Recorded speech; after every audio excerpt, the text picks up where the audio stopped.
या चौकात हा एकच सोपा आहे. म्हणजे चौकाच्या चारी बाजूला सोपे असले की त्याला चौसोपी वाडा म्हणायचे. चौकाची लांबी, रुंदी आणि संख्या यावरून मालकाचा मोठेपणा आणि त्याची श्रीमंती त्या काळी ठरत असे. या नानांच्या वाड्यात एकूण 6 चौक आहेत. आलेल्या माणसाचं त्या काळी इथं गुळपाणी देऊन स्वागत व्हायचं. या सोप्यावर सर्वसाधारणतः यजमान मंडळी आलेल्यांची बोलणी करायची. बोलणी जर महत्वाच्या विषयावरची असली तर मंडळी दिवाणखान्याच्या खोलीचा वापर करायची. स्त्रिया आल्या तर त्यांच्या उठण्या बसण्याची व्यवस्था ही माझघरात केली जात असे. आता आपल्याला डावीकडं एक नक्षीदार खिडकी दिसते पहा, तिथे आहे देवघर. आणि तुम्हाला समोर एक दाराची चौकट दिसते का? त्यावर एक सुंदर कोरीव काम केलेली गणेशपट्टी दिसते. या गणेशपट्टी असलेल्या दारातून माझघराकडे जायला असते. आता उजव्या बाजूला कोपऱ्यात असलेल्या दारातून आत गेल्यानंतर भिंतीत एक जिना दिसतोय बघा.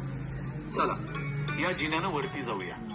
जिना चढून वर गेल्यानंतर डाव्या बाजूस वळू, म्हणजे आपण दिवाणखान्यामध्ये जाऊ.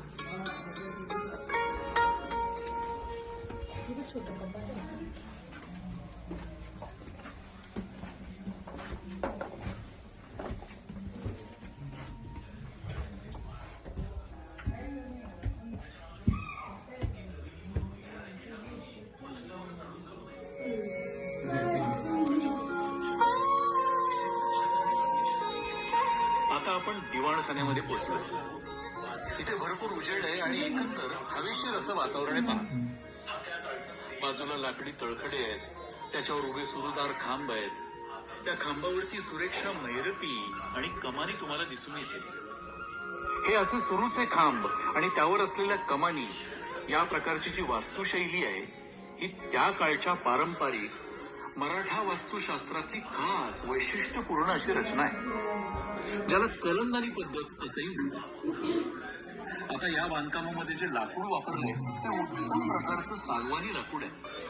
त्यामुळं आज जवळजवळ 250 वर्ष उलटून गेली तरी दिवाणखान्याचं बांधकाम कसं मजबूत आहे ते बघा. आता जरा वरती पहा. छतावरती लाकडामध्ये सुंदर असं कोरीव काम केलेलं दिसून येत आहे. त्याला तख्तपोशी असं म्हणतात. ते वरचं छतही किती सुंदर आणि देखणं आहे ते पहा. मंडळी, त्याकडे महत्वाच्या व्यक्ती आल्यानंतर त्यांची बसण्याची व्यवस्था दिवाणखान्यामध्ये केली जायची. त्यांच्याबरोबर सल्लामसलत, चर्चा, त्यांचं आदरातिथ्य या इथं केलं जायचं. त्या काळी वाड्याची प्रतिष्ठा वाढेल अशा प्रकारे एकूण दिवाणखान्याचं सुशोभित